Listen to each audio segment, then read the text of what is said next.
Welcome back to the Nullified Take channel on YouTube, where we've got the TNT takes for you on the challenge episode 10. That is right. We are back after a week of flu or not feeling well and still kind of recovering. We're back. We're going to talk about this week's challenge action. And just before we went live, I said to Kahuna, I actually feel pretty good about the episode. At least if I'm going to do a podcast where I'm not 100%, at least I need to talk about an episode where I had fun. And I thought this was a fun episode. What was your thoughts overall?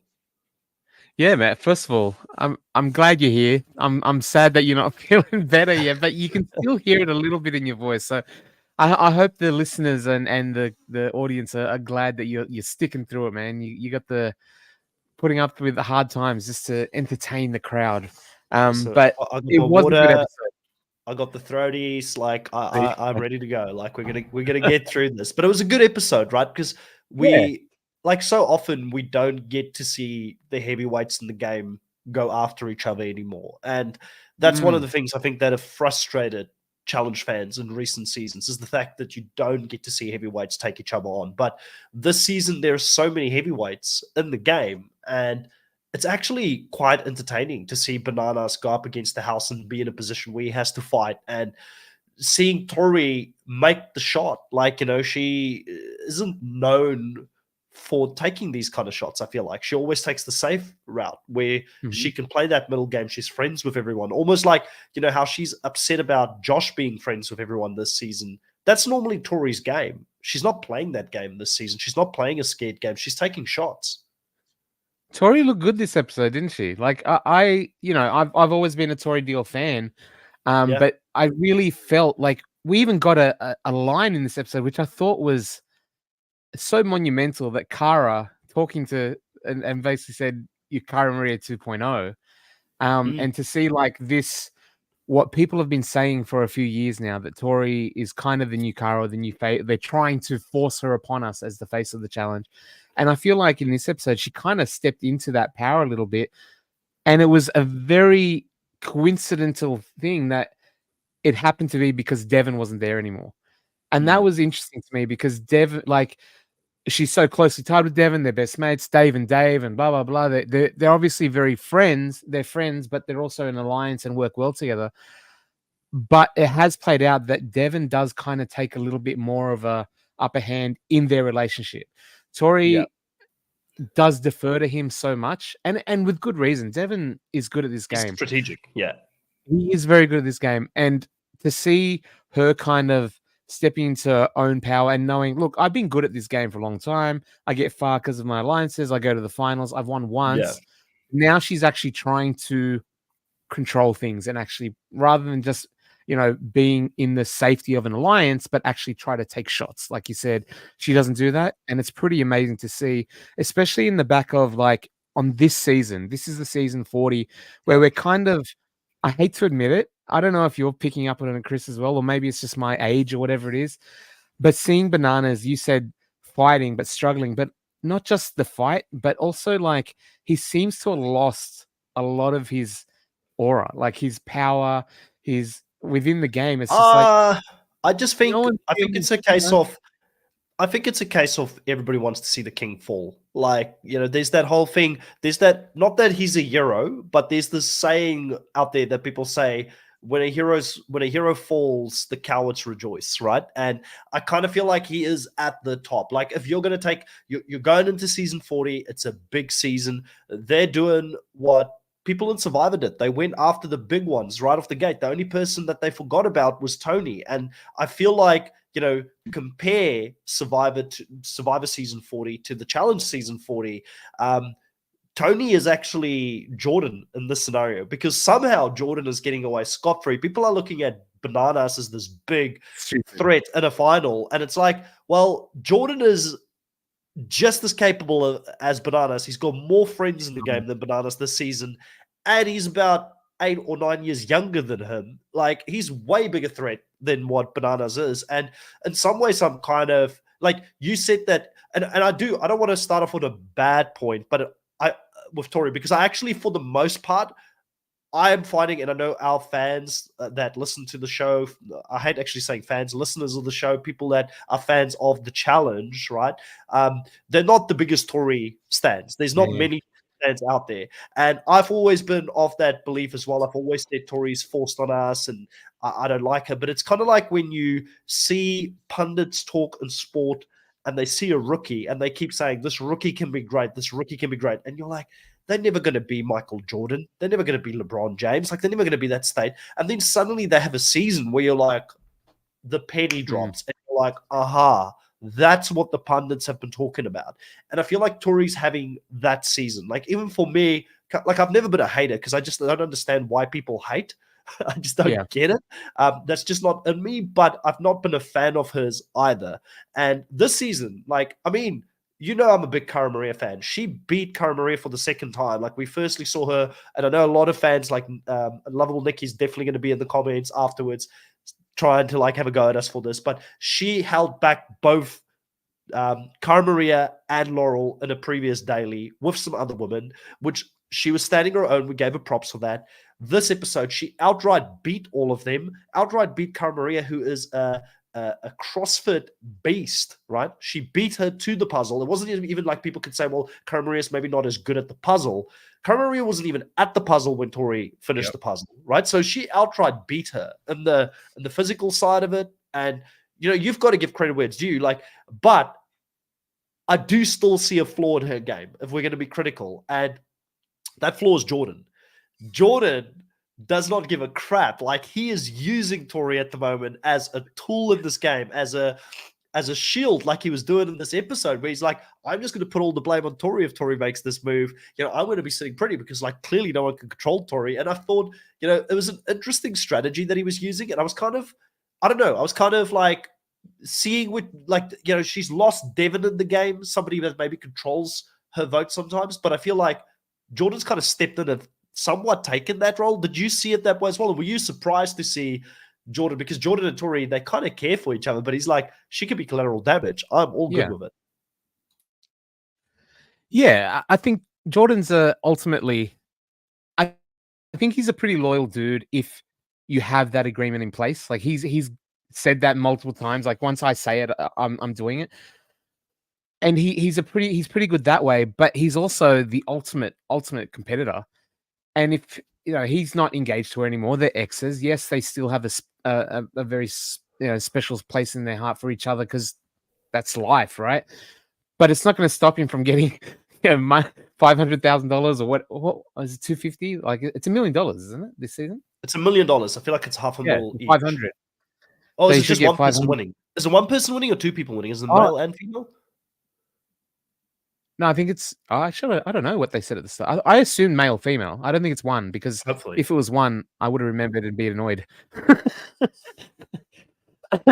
But yeah, I do think that Jordan wanted that anyway, and he's saying, "Oh, I'm gonna." He's giving good TV, right? He knows what to say to make it look like he's.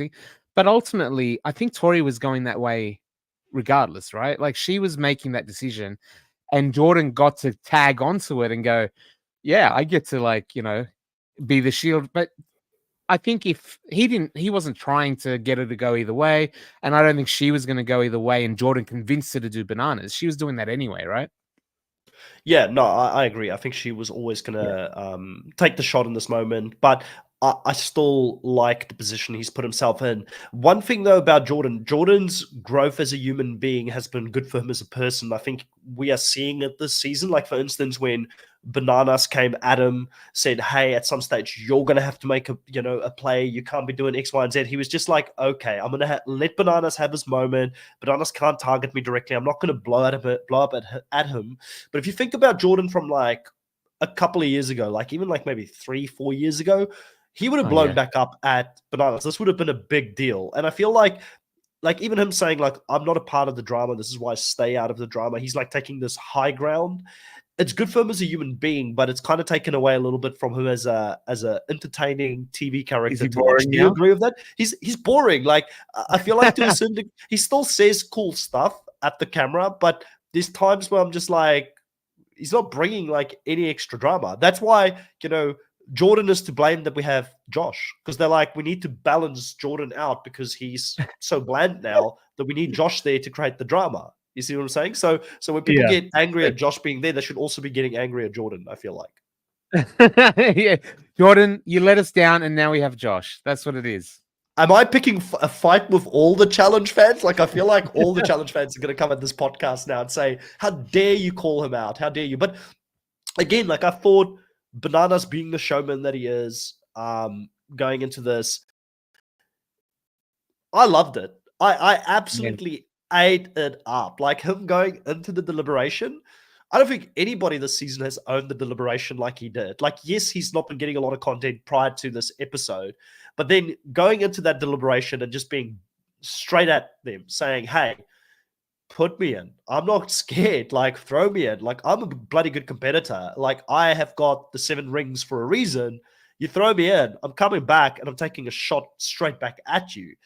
Obviously, a big aha moment when he couldn't, but still, the way that he played all of that, I thought it was perfect. Like, it made for great TV. And this is why, as long as Bananas delivers this kind of magic when he's on the show, like, I think at some point we were like, do we still need him? Like, maybe he's retiring, maybe he's gone. Like, if he's still throwing haymakers like that when he's on his back, I vote for yes. I vote still to see Bananas around. I like it.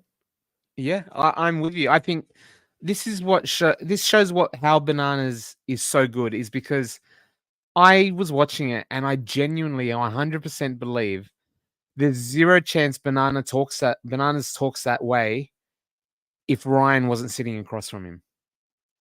Yeah, it's possible. You know what I mean? Like, yeah, like, I think he played it right. I've said this to you so many times. This is my belief on the challenge. People are like, you got to throw Jordan in early, get rid of him, blah, blah, blah.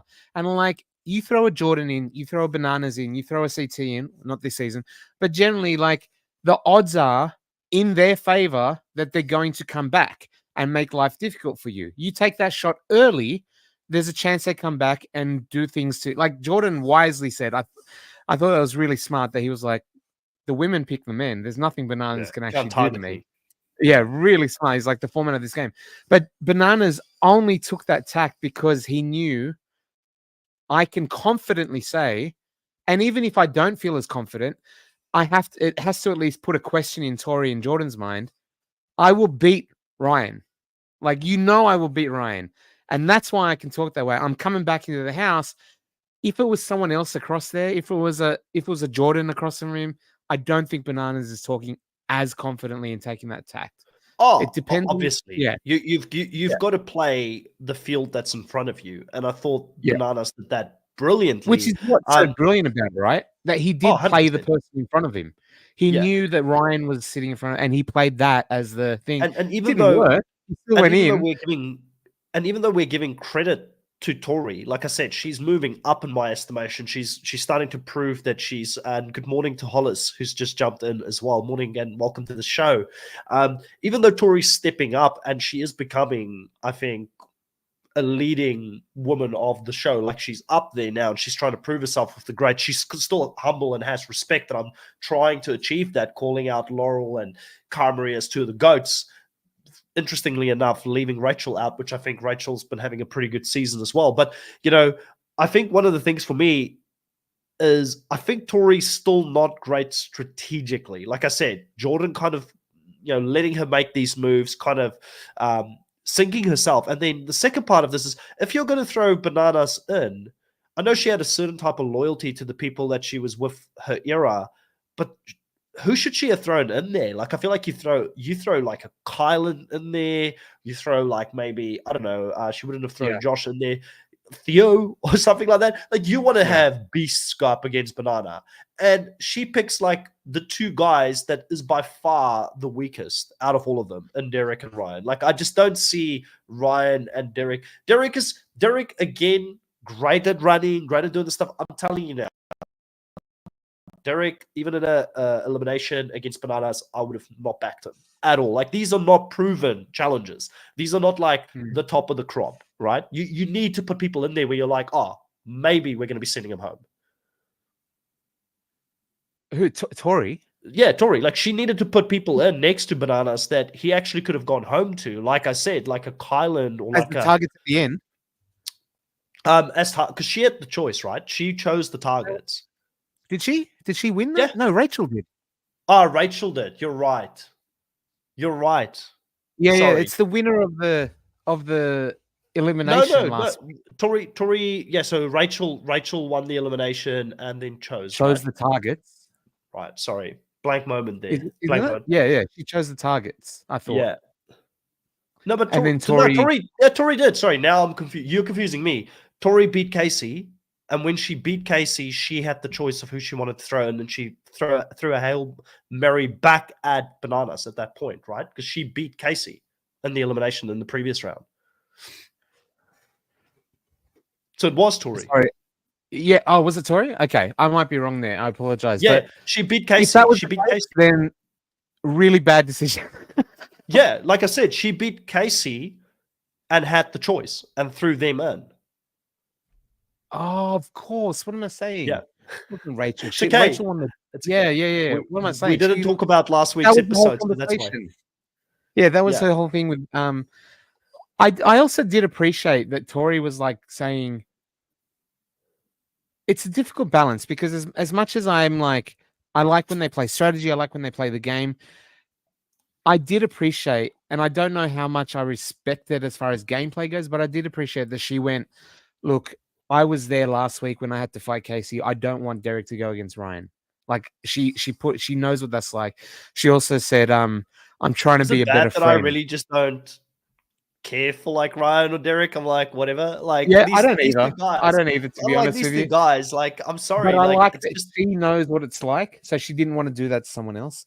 And then she also, I do think it was a bad choice strategically because, like you said, they were obviously not the best people to put down there with Bananas, and then to actually again double down on it by not just picking them as the targets, but then putting Bananas in anyway. When, as I said, I don't think it was a good decision to send him down when he was going to come back. Like he's almost guaranteed to come back against Ryan. I would have put it at 90-10, I reckon.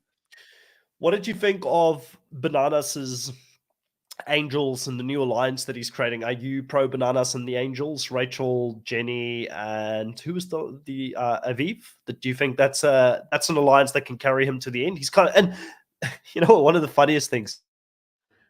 Sorry, I had to pause there for a second to cough. But one of the funniest things is when he was sitting and complaining to Cara Maria. I was like, Bananas is down bad when he's in the room complaining to Cara Maria that he's on the outs and that they're voting him in because he does not like Cara Maria at all.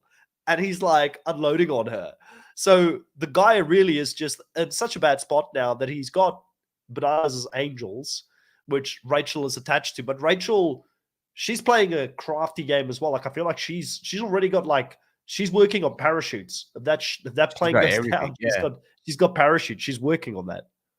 Like I think it's smart from Banana's perspective. He's got no one. Like he was basically closest, I guess, somehow to Laurel. Like he was definitely associated with her, who is also not popular in the slightest. So the fact that he is trying to build a group to work with is smart. I don't know if it's going to be strong enough. Like obviously he's picking some powerful women there to back him up. Like if any of them are going to go down into elimination, they have a good chance of coming back and then not picking him as the next target. So that makes sense. But I just feel like those three specifically, Rachel being the last of era one, Jenny being such an outsider in her era, Aviv not being there for 20 years as well, none of them have any political, well, Rachel does because she's just a beast, but politically, socially, all that. She seems to have picked all of that up in one season again and made all these connections. I don't think Rachel's got pull though, but I think she's good. She's good for herself. Like I think she can find crevices for herself to work in, but I don't think she's going to help Bananas' game. No, and none of them are. None of them are that political alliance partner. They're good to. It's good to have numbers, but if you were to make a draft, they're not at the top of the list to pick as far as who can insulate, who can protect, who can do all that sort of thing, you know? Yeah.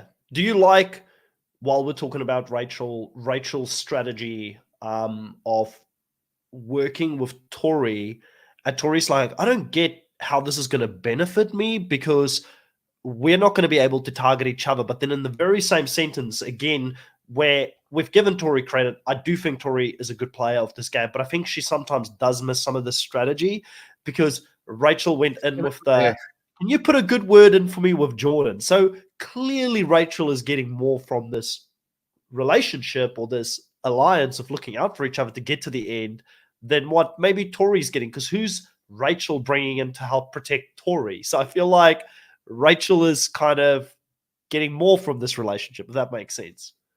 Yeah, absolutely. Rachel doesn't bring a lot to, like, even when she, like, the same sex protection thing is so difficult because it's the opposite sex that chooses in both regards, who sends them down and who chooses the targets. So, like, you really don't have a lot of ability to negotiate with another woman because what can they really do for you? And you said yourself, Rachel's approach there was not, what can Tori do for me? It's, can you talk to Jordan? Like, it's not Very even like, smart. you protect me. It's, you put a good word in with someone else, like third Yeah. party. So that shows the format of the game really affecting how they can approach people and stuff, which is Yeah. really fascinating considering that, I guess, traditionally, like, it's not really as much of a case in the challenge, but we did see in this episode the ladies of leisure, where Yes. we often see a lot of the times alliances are formed down the lines of gender. The Team Yumbuck, or, you know, the ladies of leisure, the lavender ladies, all that, Lavender that you Ladies, kind yeah. of group The together with tree your was it the friends. Treehouse one season as well? I feel like the Yeah, Treehouse. the Yeah. treehouse, all that sort of thing, right? A lot, sometimes it's mixed, but a lot of times you'll find your friends, the women group up together, the men group up together, and if they're in alliances, that could Yeah. normally work pretty well. But in this format specifically, it doesn't actually do that much for you to protect each Yeah. other at all. You need the opposite Well, sex. Hollis here saying bananas as angels makes sense since it's the girls that picks the male target. So yep, that does make sense for bananas. Dabu also says Rachel can win a daily and protect Jordan, which does benefit Tori, which is true. So there is still an indirect way of Indirect. yeah, definitely. I didn't think about that. W saying ladies of leisure, aka team layup. It was kind of funny that all three of them ended up being the target for the next You, week, but we'll talk about that you in a know what little I bit. thought was funny about Yeah. the ladies of leisure? Olivia was Yes. explaining it, and she's like, well, we're an alliance that all like to go on vacation together and go on yachts. And I'm like, wait, I know what I've heard of this before. It's the you go on vacation and you're an alliance, and they're like, we're the ladies of leisure. I'm like, what? Like, she Yeah. specifically said we're an alliance that goes on vacation. I'm like, that's the Yeah. vacation alliance. I think it's something about spending money, or they like to spend money, or something like that. So that's why the ladies of leisure. But talking about the ladies of leisure, one of them, Michelle, had a really tough time out on the daily challenge to the point where she overheat with heat stroke. Gave me flashbacks of Survivor, her first season, where Caleb from her season actually ended up getting heat stroke and being passed out on the beach.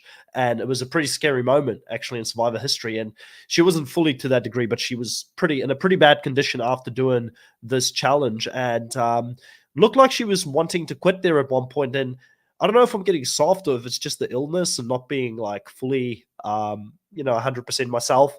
I kind of felt it a little bit for her going through this. I feel like she's going through a little bit of a tough time this season, and I've been tough on her for the physical stuff sometimes in the past. And then you've got Olivia there, like talking her into not leaving, and I was like, man, like this sickness must have really gotten me, because like it kind of hit me a little bit, that scene. Was it You do just have a me, or special was spot for Michelle. You have a soft spot for Michelle. You do. I do. I think that's why I've always been tough on her, because I'm like, I want her to do better, but she always kind of falls short a little bit. But that's kind of like always been her story, and she's really good at puzzles. But this time, for some of the reasons, it's the first time we saw her flounder at a puzzle. I thought it was really interesting and so fascinating that for these people that are reality TV trained experts, like, this is their life, right? She's done Survivor, she's now the challenge. Like, they are professional TV people. And I just found it so fascinating that for a moment she was like, I'm not an athlete. I don't like she just had that imposter syndrome feeling of I don't belong with these people. Yeah. Like why am I here? And fans have said that, like not necessarily from the show perspective, but she can't compete with these people physically. We've said like getting to a final, what like she may get to a final with her social connections, with whatever skating by, but she can probably never win a final. We like not against the likes of your Cara Marias and your Tories and your Rachels and Caseys and Laurels and Jennies and these monster women that are just so strong and athletic and powerful at this game. She had a real life moment of like, oh shit, like this is above me. But I think she then realized, or I hope she's realized that on a television show like The Challenge, which is not the actual Olympics, and as much as we like to pretend it's the fifth major sport, it's nowhere near an actual sport. She is a very integral key piece of the show. She's a good television performer. She's not a good Great athletic narrator. performer. Great narrator, great drama, gets involved in relationships. There's now Devon, by the way, as a side note, because my ADHD brain's going crazy, Devon, for a week when he was already gone, like his impact is still Do felt. I get like confessional points? I need to reach I out don't to know, Angel. man. I feel like I'm getting confessional points for Derek for all the Devon little points. burps we saw. Yeah. He got cardboard cutout thing, like they're all talking about it. You know how I said that Cara Maria Devon post game tips. Yeah, post like Cara Maria handing over the torch almost symbolically to Tori. I feel like Devon, as much as the past has come up in the, they've had their past, the fights, blah, blah, blah. This season is kind of looking like a bananas to Devon torch passing as well a little bit, especially because they had a little bit of the flare up again. And Devon's playing such an integral part. I don't know if he's got the same physical capabilities as Bananas, but personality wise, carrying the show, the narration, all that, he's really high level Bananas. Yeah. If Wes was there, do you reckon it would have mended the fence between Devon and Bananas and we would have had a very different season because Wes and Devon's are so close? Because Devon's is actually more a protege of Wes, not really Bananas. Oh, of course, of course. We may have seen a very different game. It could have been. I wish we did have Jordan Wes, could have been in the outs. Jordan could have been in the outs in that case. I mean, Jordan he could have been the one. He should be on the outs. Yeah, I agree with you. Let's read what some people are saying here.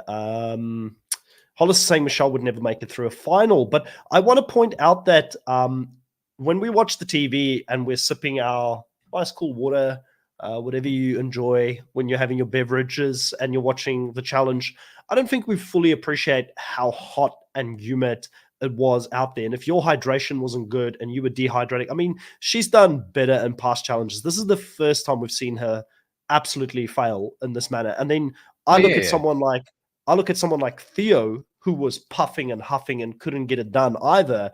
And Theo was second in the most tough final that we've ever seen and try to keep up with Turbo, and actually did for quite a large part of that final. I think it kind of puts into perspective what we saw with Michelle failing or struggling on the day. I think you can get it wrong on the day. So I don't know if she's never going to be able to get through it. Like, I don't know if she can win. I don't know if she can get through it. I do agree with Dabu about Cara that worked towards her championship, which is why I'm such a big fan. And that's the one thing that Michelle would have to do. She would have to put the leisure out of her sort of day-to-day activity for a year and just for 12 months put in the work, come back, run every day. Like I think if you're a good runner on the challenge, like literally how Amber won. That's it. Amber was an excellent runner, and she had someone with her that was good at puzzles. Now, Michelle's already got half of this.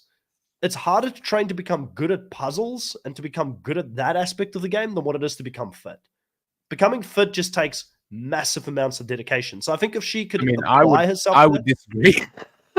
Oh yeah, I mean, listen. Obviously, between you and me, there's for certain. I'm not saying like some people do have bad luck, and it's not as easy. But she's not someone. If you look at her build, if you look at her build, she should not be struggling. She can get in shape. Like to me, I look at her and I'm like, you just don't want to. You don't want it bad enough.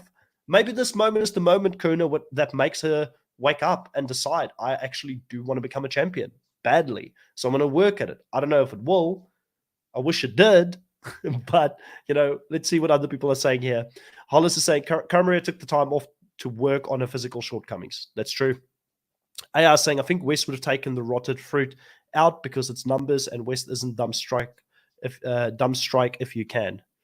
Rotten fruit. So who would be the rotted fruit, AR? Like, I don't know who the rotted fruit would be. So, I mean, it's interesting. The rotten fruit around? The Joshes of the world? And oh, okay, like the layups and things like that. Really? I don't know. Is that what he meant? Maybe.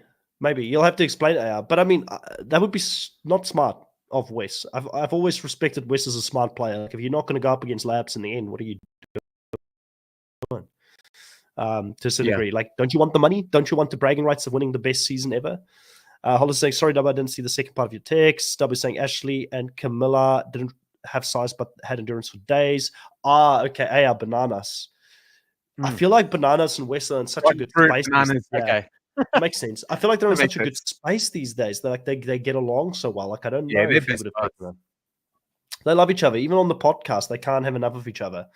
What did you think of the daily? Did you like the daily? I was biased because to me it felt like something that I would do on a Spartan race, and I was like, I would have freaking loved doing this.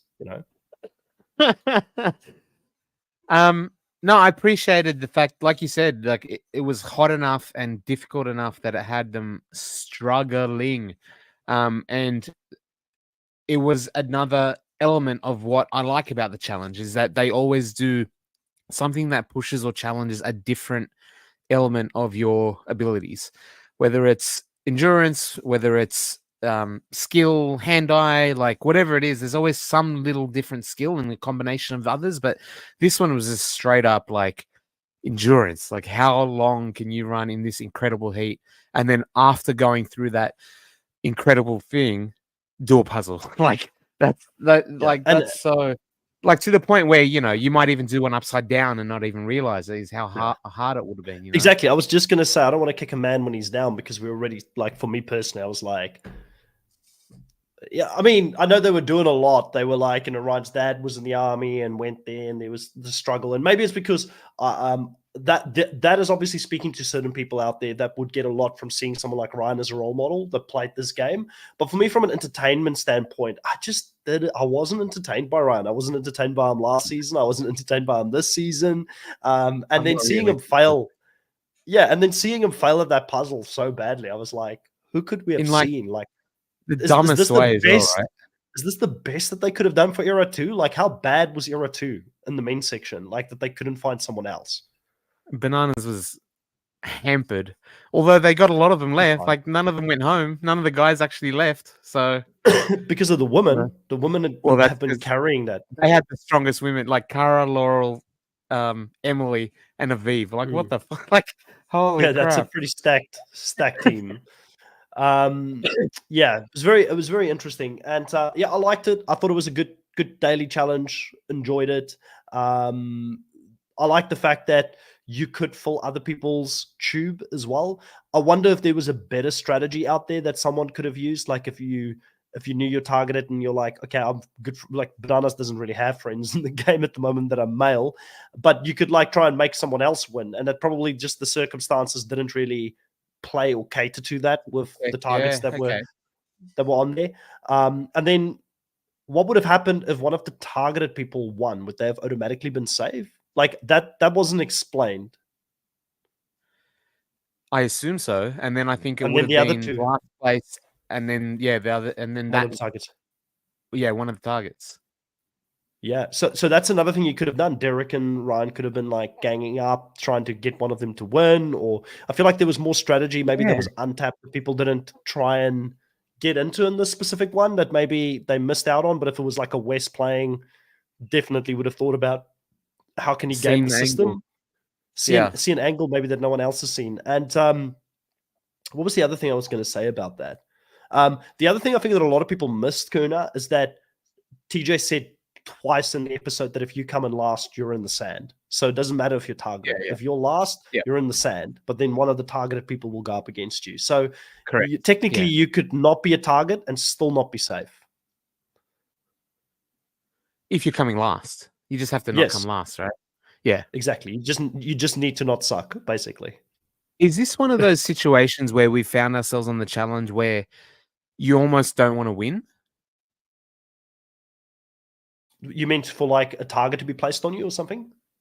Well, no. So you don't, like Jordan said it when he won. He was like, look, I wanted to keep my hands clean for a little while. But, because if it was a girls' week, Jordan would have had to make the choice. And if he's strategically said, I don't want to have to pick, especially if the targets were not your choice, right? If the targets were your chosen by the person who was eliminated last week, and they happen to be your alliance, your friends. I think we're thinking about it a little bit too much. Like in this case, like it can obviously every single thing in the challenge has a blowback effect, and maybe some people in the Charlie's Angels alliance is not going to be happy with Jordan. But I think that Jordan's Jordan. Like if Jordan's throwing challenges, people will notice it firstly that he's not running at full capacity, and that would be seen as sneaky in the game. And then secondly, you've got people in the Bananas Angels alliance who look up to Jordan and thinks, wow, he's winning a lot. I need to align with that person because they could keep me safe. So I think in some ways he's actually made friends by winning, and someone like Rachel coming to him saying, hey, we should look out for each other kind of thing, So you don't want to be aligned with someone who doesn't win either. So I don't know. Like I feel like you're damned if you do, you're damned if you don't. But if it was me playing a game like the challenge, I don't think it's like Survivor where you're trying to like have meat shields and protect your threat level almost. I think the more threatening you are, the more weight your word has in the game. And people kind of get intimidated and scared by it. For most seasons that we've seen on the challenge, people don't target the person that is the form player on that season because they're scared of them to go directly against them. Unless they're a new person. Right? Yeah. Let's see what people are saying here. Dabu's saying Tyler should be an era two-time champion. Tyler would have been a good...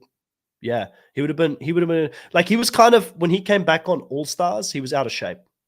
He was in All Stars and he didn't do well in All Stars. So if he did put the work in since All Stars, then 100. And I mean, probably even Tyler out of shape would have been better than Ryan, right? So like they definitely would have gained with him being out there. So let's see, what else can we talk about here? That the night out scene, that's where a lot of the sort of talk happened between Rachel and Tori. Derek, there was an interesting moment between Derek and Tori there where Tori and Derek spoke, and Tori kind of made a deal with Derek. So at least she did get something from one of the men that she didn't target. And she's like, if I keep you out of it, I'm not going to put you against your friend. Can you promise that when you're in power and you've got an ability to pick someone, you won't pick me? And I kind of feel like between you and me, I feel like Derek is the kind of guy that will keep his word. He comes across as someone that won't go up against his word. I think I think that's right. But I also think Derek said it. Like, he was like, I don't think, like, we've talked about how much power you have and what you can actually offer the other person. And as much as you can offer it in principle, in reality, how often is Derek going to have that power to be able to protect Tori? Yeah. Versus Bananas.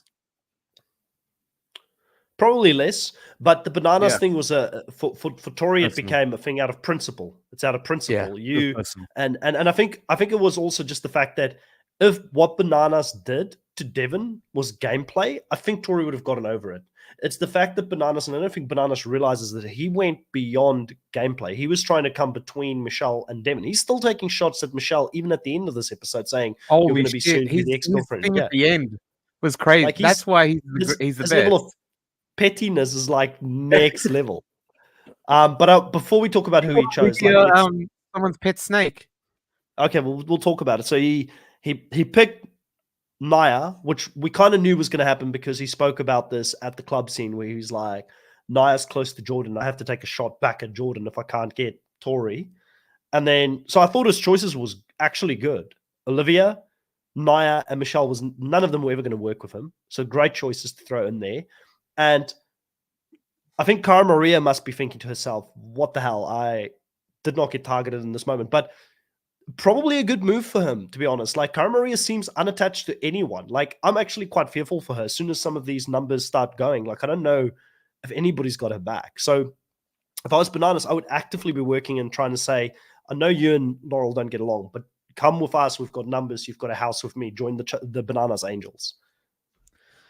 There's also the thing as well, like every season, we don't know what the format's going to be for the finals this season, but it's usually men and women. Women want to keep the strong men around. Men want to keep the strong women around. By targeting a Michelle and Olivia Anaya, who's someone called Team Layup, I know I'd rather get them out of the game and have a Cara Maria as my partner and have a Laurel as my partner, have a Jenny as my partner in the finals than a Michelle or even though I think they're all capable. I think Olivia's great. I think Naya's probably underachieved of what she's probably capable of. I think you would pick the others over them in a heartbeat. Yeah, no, I totally agree. Just before we get into the arena as well, fun moment with Bananas hiding from Jordan and Tori in the closet so they couldn't find him. This is the little stuff with Bananas that I just find hilarious. Like it reminds me of like USA when he was playing and he put the banana peel in front of the voting booth, things like that so that people could slide on it. I just think, yeah, he does little things like this, which can be quite funny at times. And we spoke about the whole blow up like, between him and Jordan. Even when at the end, TJ said Tori's protected because she won. You can't pick her as a target, right? Which, like we kind of know sense. that, right? Like, that's always been the case every season. It's always been the case. The Bananas were still like for the camera. I'm assuming, and I think for the camera, he was like, "Oh, come on, man! Oh, that's bullshit, TJ." And Tori's like, "Ha ha, yeah!" And they're both playing it up perfectly. Like, really, what should have happened is you can't pick Tori, and Bananas went, yeah, of course, like that makes sense. But he didn't. He was like, oh man, that's bullshit. Oh, come on, TJ. He looks offended. He plays it up, and Tori's screaming at him. It's perfect. Like that's why they are good at what they do. It's interesting. W here says was a dumb move not voting in Cara. No way Cara goes with Laurel. Team Layup are just going to target Bananas back next episode. I don't think, like, why does he need to make an enemy out of Cara at this stage? Like, he's got enough enemies. Like, I don't know if it's a bad move. I think they were going to go for him regardless.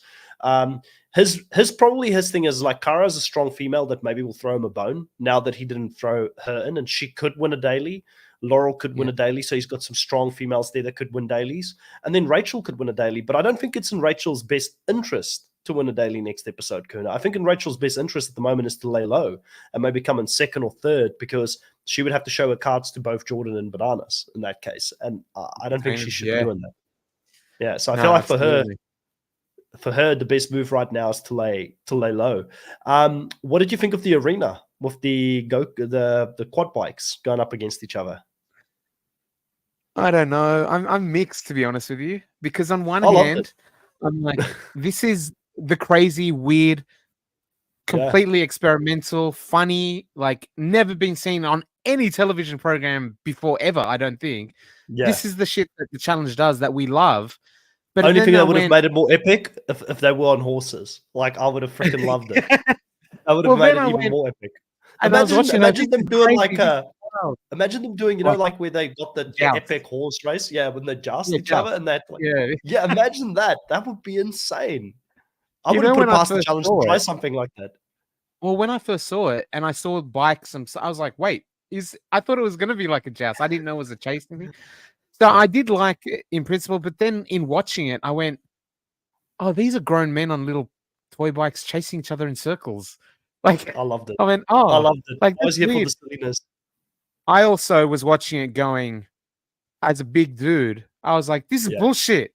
It's all weight-based. Johnny's going to lose because he's fatter than Ryan. Ryan weighs nothing. This is crap.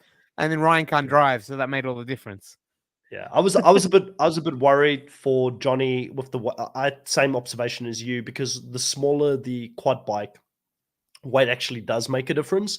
Like, even if you go into go-karts, there's a reason that like go-karts normally, if they do like professional go-kart racing, it's like very small with low weight type of individuals that jump into these go-karts. It's not big dudes, So I was a bit worried for Johnny with that. But I thought it was fun. What I like about it is it keeps people on their toes when it comes to the challenge, because you can't just always physically out-muscle or have better athleticism than your opponent. Sometimes they're going to throw a carnival thing at you like this, and you can't prepare for it.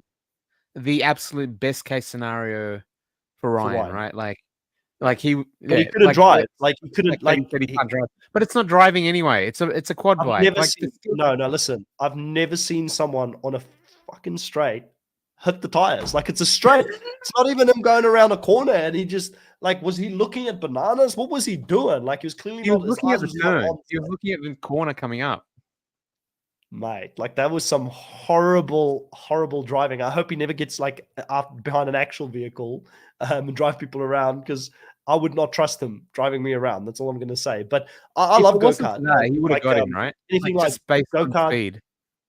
Anything like go-karts, quads. Like, I grew up driving quads on the farm back in South Africa. Like, so I would have loved this. This would have been like right up my alley if I had to do one of these. So I don't know. I kind of liked it. I thought it was fun to see. I like how Nehemiah said, I play Mario Kart, so I'll be real good. Yeah. It's just and then they showed him. They showed him at home, like, playing on the controller, and you're like, "No, mate, sure." It's just like playing. It's just like playing that. But it looked like a fun elimination to be a part of. But what kind of pressure do you feel like? Even though Bananas is like, I'm taking on Ryan, and then he sees it's like a shit show. Like, it's not like he can like, it's not like wall brawl or something where he has to climb faster than Ryan or do something athletic. How nervous do you think he was going in? Because if you lose to Ryan as the best to ever play this game and you're the GOAT, puts a serious dent in your legacy. Like, the pressure must have been on him. Yeah, massively. And at the start, when he couldn't like launch properly and he was like stuck there for like a couple seconds, he must have been panicking, because I don't think there's a person on the entire cast that he would want to lose less to. Yeah, no one, like everyone, no one would want to lose to Ryan. It's like, Ryan did beat someone, did he? I think Ryan beat someone. I don't remember, to be honest. I don't remember. Anyways, this is crazy. I would just hate it. I would absolutely freaking hate it if I had to lose to him out there. Especially considering, like, I do like that they were friendly this episode, but considering the fighting that they've had, it definitely would have sucked to lose to Ryan if you Bananas, because he was talking so much shit to him, being an asshole. Bananas' ego can't take that. Like, his ego cannot take that. Can you imagine, like, Wes and him catching up on the podcast afterwards? The amount of shit talking Wes would do. Like, that would have been amazing. Yeah, he would have dodged Wes for like the whole season. He wouldn't have had him on the pod. That would have been amazing. It would have been hilarious. But I was going to say, this is why every single week when the challenge is on, I can't wait to watch it. Like, it is delivering every week. People are like, the show continues to innovate. It continues to try new things. Sometimes it succeeds. Sometimes it flops. The characters are professional. They know what they're doing. I just feel like when we're comparing this to Survivor at the same time, it's just more fun. It's more fun to watch. You know what's weird as well? I was thinking it doesn't feel like work. Like, Survivor sometimes feels like work to watch. It does. And the weird thing is as well, traditionally anyway, at least in my head, and maybe I see it a little bit differently, but it's always been the challenge was more of the physical one, because it's called the challenge. They have the eliminations, hall brawls, blah, blah, blah. Survivor's taken that element completely out of the game and has focused, like, I've always considered Survivor like the ultimate chess game. It's the strategy version of the challenge, right? It's the nerds game, whereas challenge is the jocks game. It's the athletes versus the strategists. And when you can have a season like Brains versus Brawn, you can, that sort of, it really plays on that. But watching this episode and our discussions tonight, in comparing, I was like, man, even though there is never the same format from season to season, and which is another reason I love it. there's certain elements which take away your strategic agency because of the fact that they can always come back into the game and all that sort of thing. You don't have to rely solely on your strategy, because you can just rely on your physical prowess to go down the sand and come back every time. I feel like there are now it's now flipping where even within the physical nature of the challenge, because of the wacky formats and things that they do, the strategy is always, and there's so many different permutations that could could, like we're talking about Tori. Yeah, but We're saying that what I love about it is like the challenge is constantly changing and it's keeping experienced players on their toes on how to adapt and how to adapt to the strategy every single time. But then production doesn't go and say, okay, we're going to do this, but guess what? Now we're actually going to F with these people by taking their vote away, or we're going to like bring in game breaking things so that we can force the narrative that we want to force on them. We don't allow for them to play the game that we've designed, right? And that's what Survivor's doing. Survivor's, the production team is actively going after the format and the structure of the game, and they're like, how can we break this to not really allow creativity and fluidity within the game, where the challenge takes the opposite approach. They're like, we're going to change it at the beginning of the game, but then we're just going to allow for players to play the game in the way that it's designed to play. And we're not going to interfere necessarily with the social dynamics and the strategy and how it's going to go, So that's why I'm enjoying it more. And I'm sure there's moments that I can't think of now where maybe they have gotten involved in the past, but it's not my experience with the challenge in recent seasons. There's been times when arena outcomes have been up for question, and you're like, I don't know if that person should have gone home. It seems a bit flaky. You put your tinfoil hat on. But for the most part, I would say the social strategy that got them into the arena is unhindered. Like, production doesn't step into that. The only thing that I would question is that wasn't random. Like, do you remember the algorithm? Oh, yeah. Yeah. The algorithm definitely was. I never liked the algorithm. Like, and again, they get it right sometimes, they get it wrong sometimes. W here saying, Ryan beat Brandon. Remember? Yeah. I don't remember that at all, but the fact that I don't remember Brandon even. Yeah. Because you used to love Brandon. You were like, oh, Brandon's a good guy. He's a good dude. He should be doing good this season. Oh, that Brandon, of course. Right. Yeah, I don't. He's. I always thought Brandon was I liked him enough, but he's not a good. It was always meh. When you're comparing the Survivor and challenge and the restrictions and the like what production does and how they put their thumb on the scale, you know what I sort of put it as an analogy? The challenge says, here's your canvas, here's your paint, here's what we want as a picture, draw. Whereas Survivor is, here's paint by numbers. You have to, like, you fill in these very specific, like, numbers. Areas only, and you can't go outside we'll force you to play within this, yeah. So that I'm thinking, like, it's just so much more restrictive of what they can and can't do, and then move within that. But the challenge generally, as much as we sometimes find the rules a bit funny, they tend to be pretty consistent with it anyway, at least for the season. Like, you know what I mean? They're like, yep, that's what we set, and that's the way it's going to play out, kind of thing. There has been the odd time where, like, oh, did they change that just for convenience or whatever? But generally speaking, like, they do stick to the format of the current season, even when it gets to the point where we think it's going to break, like Rachel being the last person on the team. The only downfall I have with the challenge, and even still now, is that the seasons are too long. Like this season as well, like we're freaking 10 episodes in and we haven't even scratched the surface. So like it feels like there's this massive preseason and then we get into the playoffs basically. Hollis, I've got a better question. I think Colin will definitely make the final or can make the final, but I've got a better question here for Kahuna. Do you think that Colin will win the challenge before Corey? Yes. Because I've said I don't think Corey will ever win. Yeah, I actually do. And I like Corey, but I feel like Kylan could be that dude. He could be, like, I don't know if this is a season, but like Dabu said, coming in second in the daily to Jordan, good at cardio and puzzles. Yeah. Social game isn't that great. I'd like to see him get there though.